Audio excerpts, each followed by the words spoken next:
Olá, pessoal. Hoje, nosso segundo episódio da JCcast. Nós vamos falar sobre um tema de muita habitualidade no Brasil, que é a regularização de imóveis. E hoje aqui com a gente um convidado especial, José Roberto Reale, ex-procurador do município de Londrina, foi por muitos anos professor da Universidade Norte do Paraná, Unopar, e hoje colega de profissão, advogando, e está aqui com a gente. Então, é um prazer ser convidado aqui para o JCcast, né? Que é um novo meio de comunicação. Exatamente. Muito bacana essa ideia. Espero contribuir com vocês na Isso. nossa experiência profissional aqui e a amizade que rolou durante esses anos todos. Exatamente. Amigo pessoal aí há muitos anos. Real é uma pessoa muito querida, muito competente.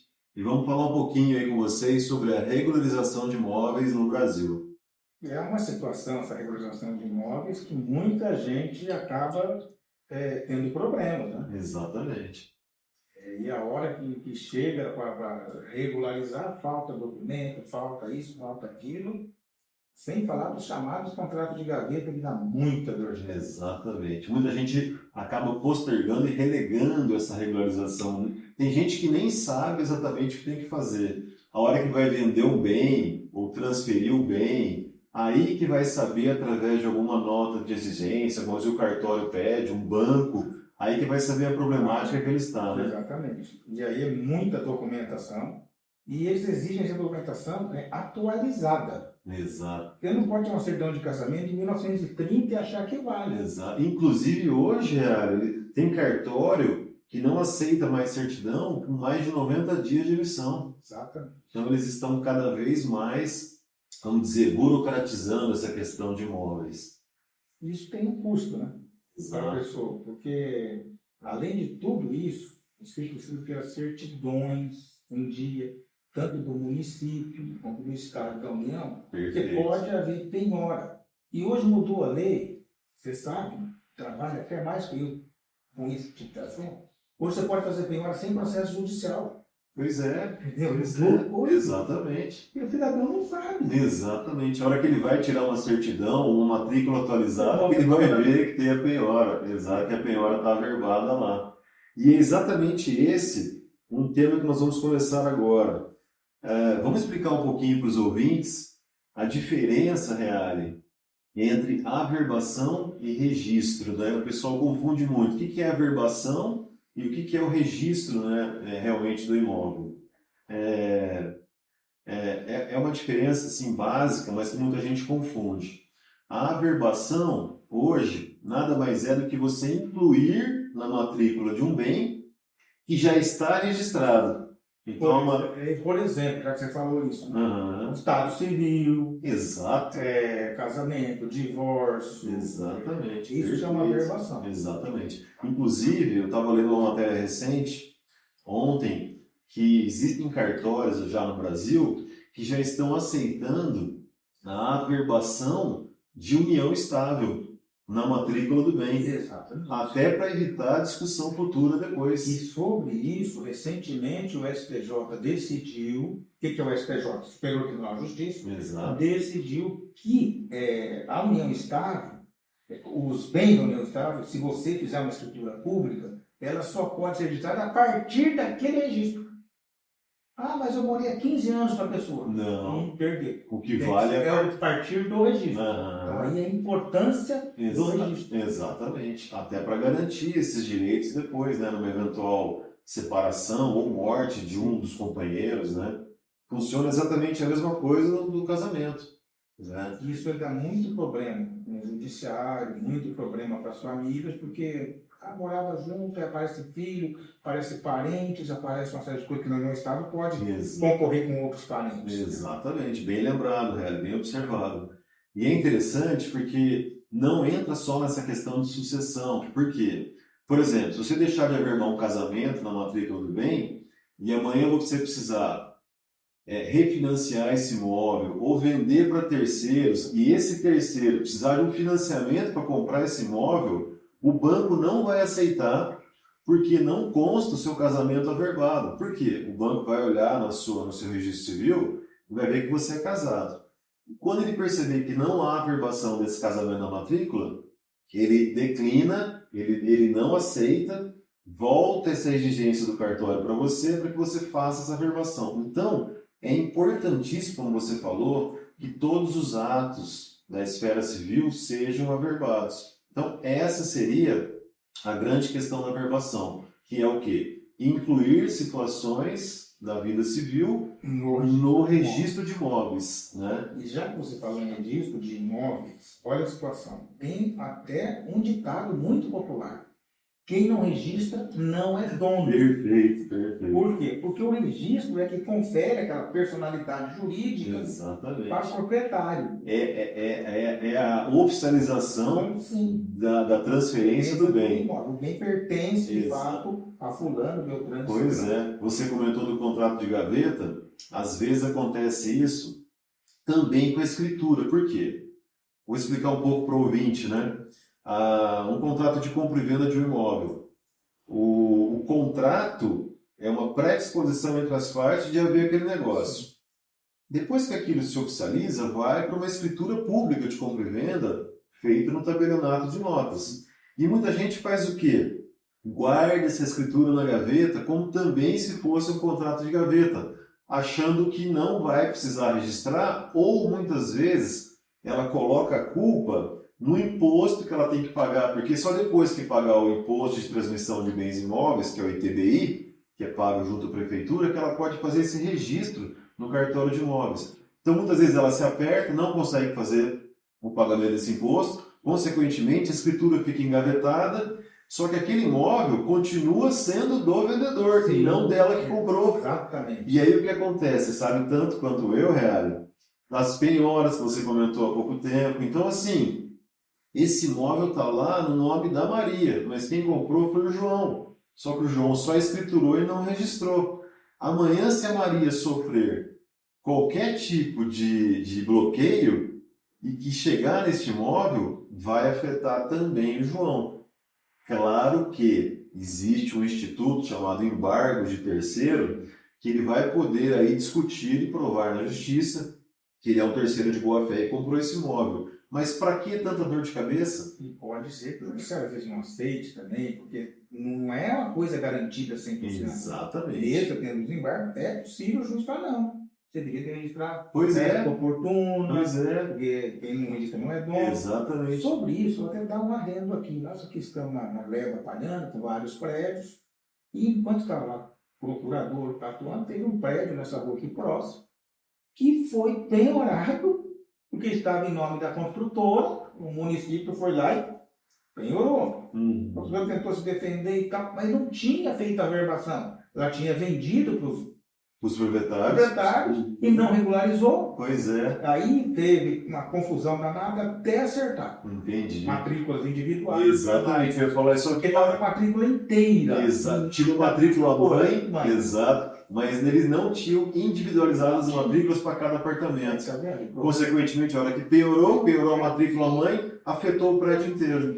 Pois é. É uma situação mais comum do que você imagina. Pois é, isso acontece muito. E aí nós já estamos respondendo a diferença entre registro e averbação. Sim. O registro, ele vem antes da averbação. Por quê? Eu primeiro preciso ter um imóvel registrado, com esse registro vai gerar uma matrícula, e com essa matrícula, essa matrícula pode estar sofrendo, ela vem sofrendo alterações através dessas averbações. No decorrer da história. Exatamente, e com isso a história desse imóvel vai ficando sempre atualizada.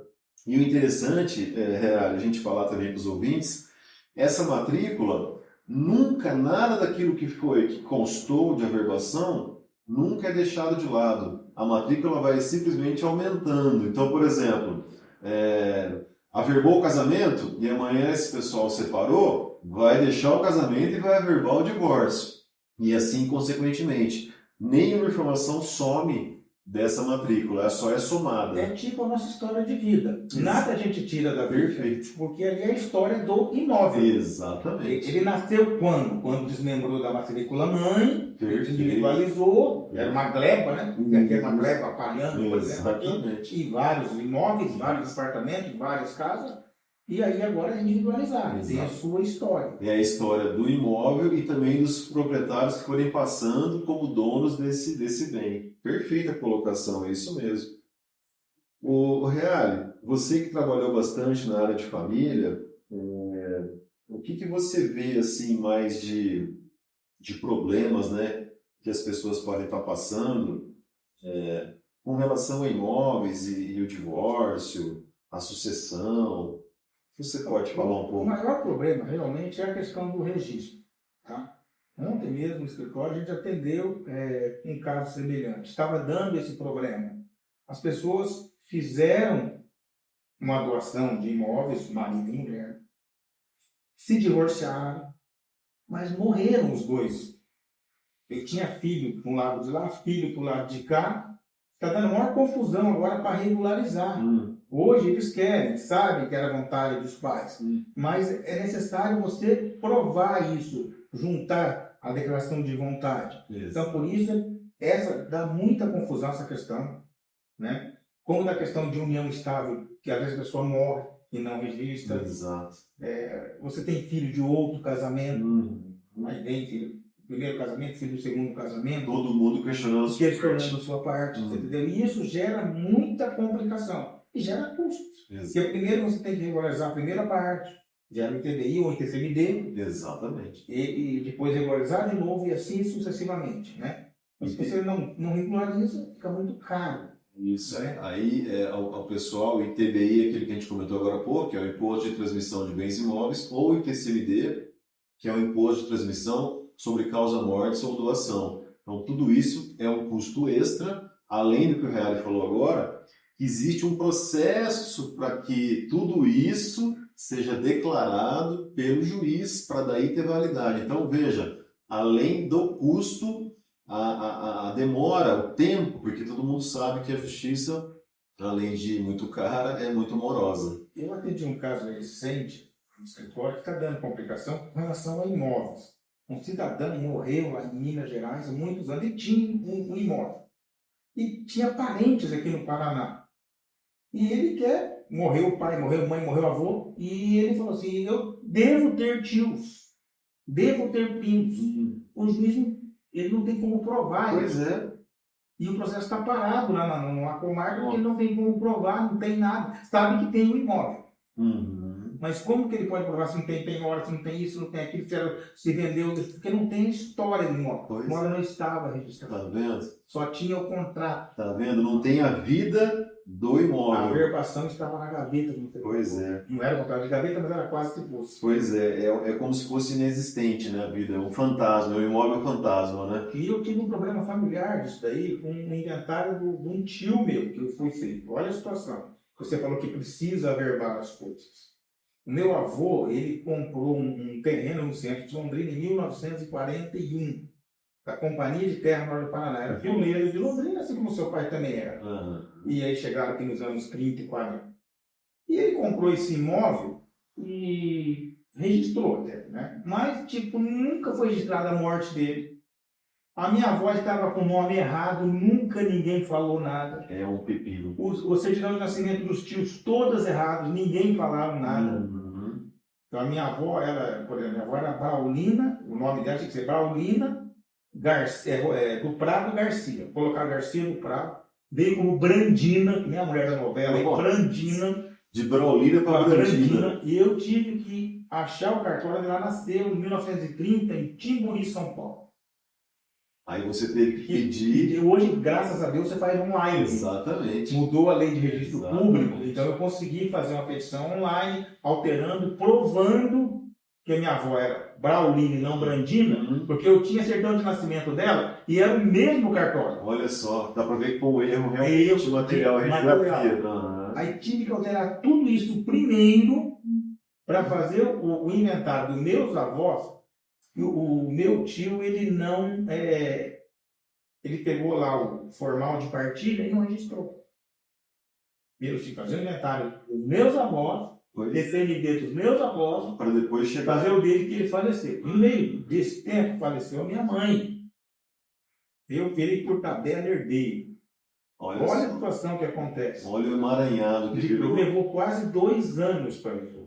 Não, e vamos agora ser mais prático. 2 anos ainda foi pouco, né, Real? Porque eu não cobrei nada porque era parente. Não, e porque você conseguiu uma grande parte via online, com o e-notariado, né? Aliás, interessante você comentar isso, interessante para os ouvintes também saberem que hoje, tanto o registro como as averbações junto aos imóveis, elas podem ser feitas online também. Sim. Muitos cartórios hoje, da maioria das comarcas, aceitam pelo e-notariado que a gente faça esse tipo de procedimento online. Apesar de que, também vale a pena dizer que alguns atos ainda é melhor ir pessoalmente ao cartório. Porque, dependendo do ato que você vai registrar no cartório, o cartório costuma fazer o quê? Para o ouvinte entender. Você entra com um pedido de registro ou de averbação, e o cartório analisa toda essa documentação, que é o que você está dizendo aí que aconteceu com você. Aí, se ele verificar algum erro, ou vários erros, ou várias divergências, ele devolve isso para o requerente, para quem fez o pedido, dizendo, olha, você tem aqui 10, 15 itens para regularizar, num prazo super pequeno, exatamente, sob pena da gente não aceitar e você perder o teu protocolo, ter que fazer de novo e pagar de novo. Sim. Então, muitas vezes compensa você ir pessoalmente, porque lá você consegue explicar, né, com mais detalhes e mostrar documentos que às vezes ficam mal interpretados online. Foi o que aconteceu nesse inventário que eu te dei o exemplo. Teve um problema em parente na Suíça, aí fizemos pelo notarial, deu certo, mas teve os problemas da minha avó, do meu avô e tal, que eu tive que pessoalmente fazer uma audiência com a tabeliã-chefe. Daí eu expliquei para ela. Isso. O meu avô na época não tinha CPF, porque não existia o CPF no Brasil. Entendi. Mas ela falou que era necessário ter um CPF. Mas como é que é eu tive que ir para a Receita Federal, fazer um CPF pós-morte, em mais de 50 anos da morte do meu avô. Olha. E tipo assim, é um absurdo, mas precisei fazer. Um CPF novo numa pessoa falecida. Olha a situação. Que poderia ser usado para fraude. Exatamente. Exatamente. A pessoa já faleceu, no CPF, o CPF abre portas. Acabou. Foi aberto um CPF para uma pessoa com mais de 50 anos de morte. Porque o cartório exige o CPF. Impressionante. São coisas que, se você tivesse feito a tal averbação, como você fala, já teria incluído, teria tirado, falou, olha, ele morreu em 66, já teriam levado a certidão de... Já teria averbado o óbito dele, mas não fizeram nada disso. É isso que a gente começou, né, no início do nosso bate-papo. As pessoas acabam relegando, deixando de lado toda essa burocracia por entender que há uma complexidade e que não dão conta, ou depois a gente faz, aquele jeitinho brasileiro, né? Nunca vai acontecer. Exatamente. Mas o que eles estão fazendo? Na verdade, eles estão transferindo esses problemas para as próximas gerações. Exatamente. Por quê? Se o meu avô não fez, o meu pai vai fazer, ou minha mãe, se ele também não fizer, vai sobrar para mim. Se eu não fizer, os meus filhos... Alguém vai fazer. Alguém vai ter. E cada vez que a geração passa, a complexidade, a burocracia aumenta, porque eu vou ter que trazer a averbação de toda essa história de geração que não foi feita lá atrás. Exatamente. A minha avó nasceu em 1911. Eu precisei achar o cartório escrito à mão. 1911. Como que eu tive que fazer? Foi erro de digitação, erro de escrita. Porque dava para ver, eu ampliei lá, tá vendo que você leu errado. Aí o cara entendeu que foi erro lá do tabelião, lá de 1900, lá vai bolinha. Tem que ser prevenido. Comprou ou vendeu um imóvel, ou já tem um imóvel e precisa averbar uma situação que aconteceu nova no seu estado civil, enfim, na sua relação conjugal ou não, já faça providência, contrate um profissional de confiança, tente fazer isso de uma forma mais rápida e efetiva, por quê? Para justamente evitar problemas que vão acontecer. Você tocou num ponto primordial. As pessoas têm, às vezes, medo de contratar um profissional, que no caso seria um advogado, para resolver o problema dele, e não fica tão caro isso. Exato. A pessoa acha que vai ficar horrores, e não. E ele burocratiza, faz a coisa, ensina, porque daí ele já coloca certinho o que tem que ser feito. Exatamente. Mas a pessoa deixa de fazer como você falou, postergando para a geração, aí fica caro. Exato. Porque não é nem os honorários da gente, a questão é documentação. As custas, exato. Custo honorário, é 2 tipos de impostos. Pois é. E o Estado...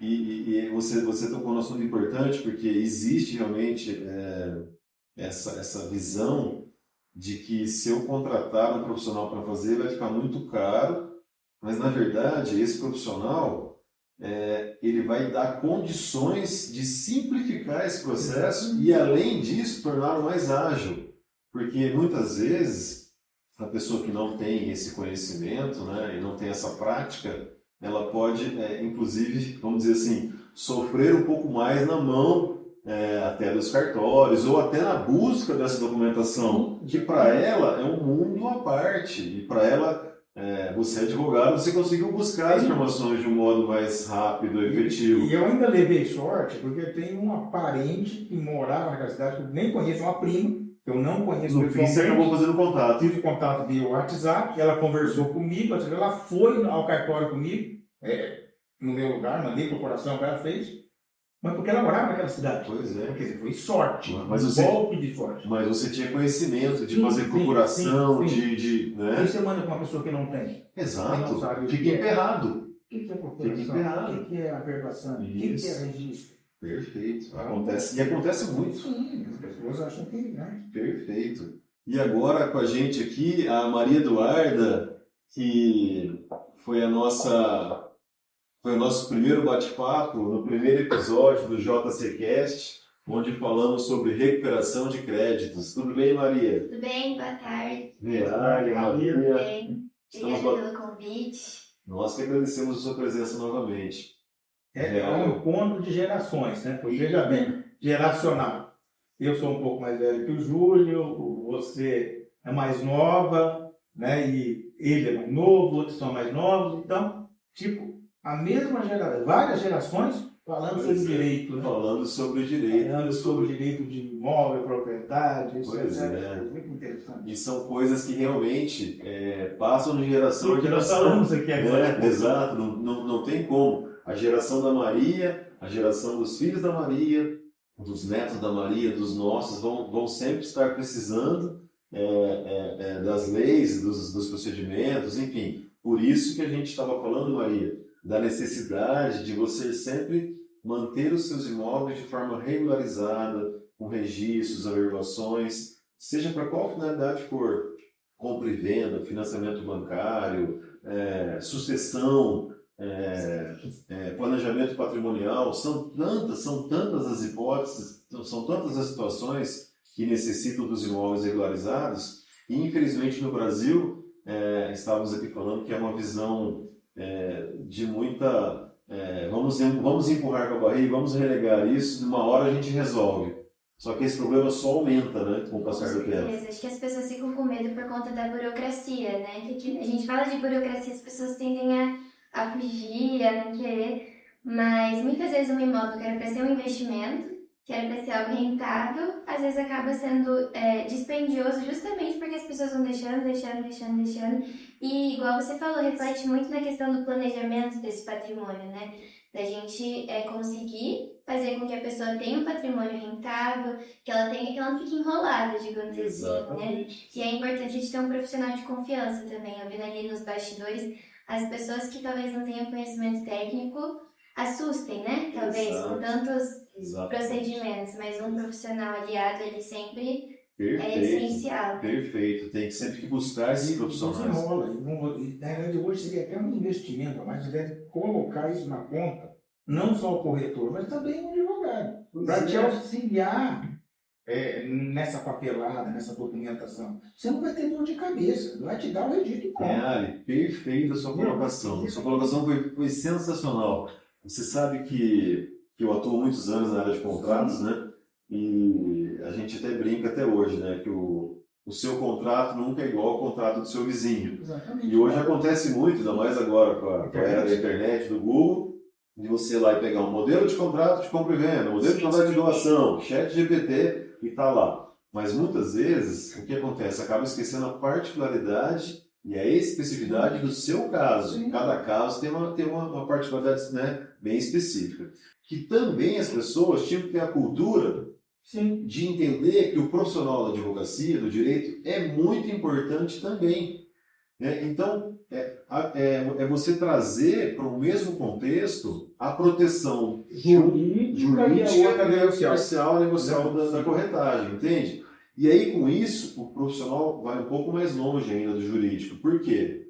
Além do contrato, ele também já pode auxiliar essas pessoas na regularização desse imóvel. Porque o vendedor vai precisar regularizar algumas coisas para poder praticar essa compra e venda, e o comprador também vai precisar. E ele pode fazer também esse meio de campo. Exatamente. Aí a gente vai, vamos até partilhar esses honorários. Pois é. Seria 2,5 para cada um. Perfeito. Olha que valor ínfimo.